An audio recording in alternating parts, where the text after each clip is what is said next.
श्रीचक्रराजनिलयायै नमः। ॐ ऐं ह्रीं श्रीं त्रैलोक्यमोहनचक्रस्वामिन्यै नमः।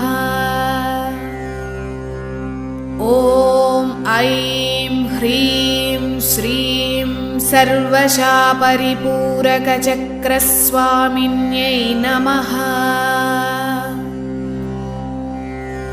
ॐ ऐं ह्रीं श्रीं सर्वसंक्षोभणचक्रस्वामिन्यै नमः। ॐ ऐं ह्रीं श्रीं सर्वसौभाग्यदायकचक्रस्वामिन्यै नमः। ॐ